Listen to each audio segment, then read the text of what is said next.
Hi guys, yes, I'm back for 2023. Now, today I'll start my video off a little differently.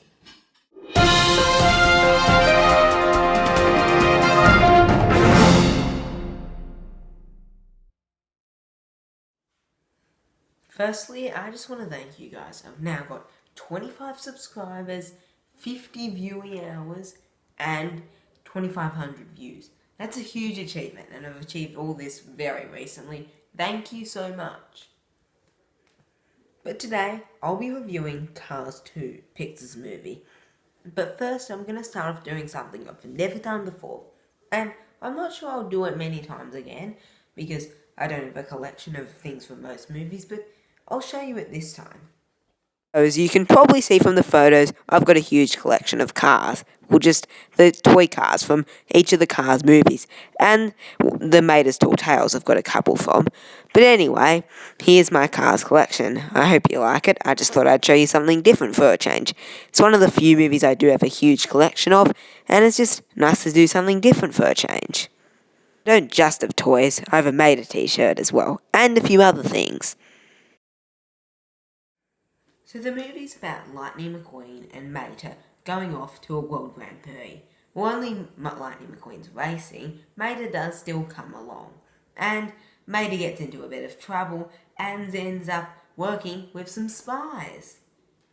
Now, so the animation in the film is really good, and the voice work is also really good. The visuals in the movie are amazing. Yeah, they're really good.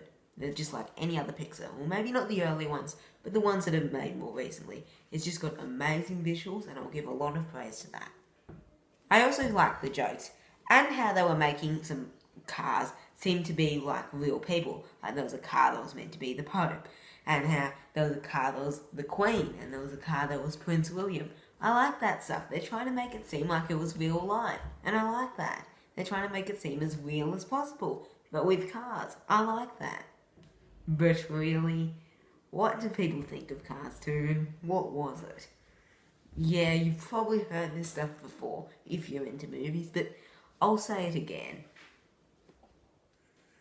So yes, a lot of people think that in the year that Cars 2 was made, and when Brave and Monsters University were made, which was in 2012 and 2013, that period of time Pixar wasn't doing so well. They weren't producing the great movies that they used to.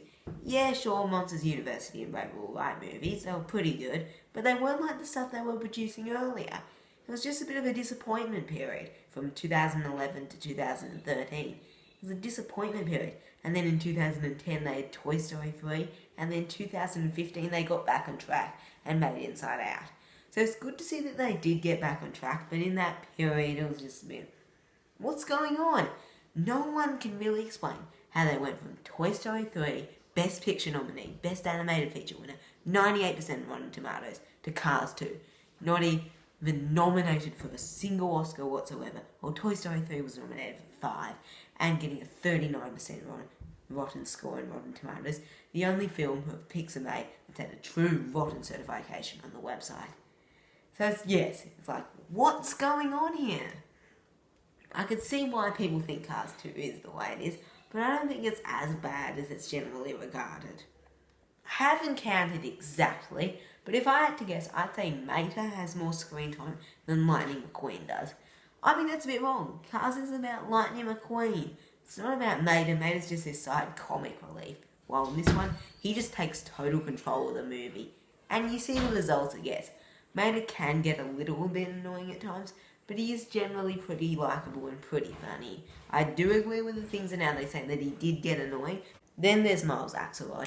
He just needs to be in it more for the character he is and the importance he has. He just needs to be in that movie more. He just should be in the movie more. Have more of an impact. Just feels like he's a pretty weak character that could have been written a lot better. And the action gets a bit too over the much at times. The movie's just filled with unnecessary action scenes that just don't really need to be there. It gets a bit too much, and it's meant to be about racing. Cars is about racing, not about these big spies and all this action stuff. It gets sidetracked with two side plots, and it just ruins the whole point of racing that the first movie gave us. The screenplay could be a lot better, and just the ending scene between Lightning McQueen and Mater, well, it's not the very last thing, but it's near the end, that just totally falls apart. It's just like, what's going on there? That just seems so silly. It just ruins the race, I think. And the race serves no real purpose. I just think the whole racing part, it doesn't serve the purpose of what it's meant to. Cars should be about racing, not about spies. The movie kind of felt a bit unnecessary. Like, what do we gain from it? What do we learn more from the first Cars movie? How does it help us in the third Cars movie? It just feels like Pixar wanted to pretend this movie never happened in the third movie because people didn't particularly like it. And in the first movie, they were like, let's make some more cash.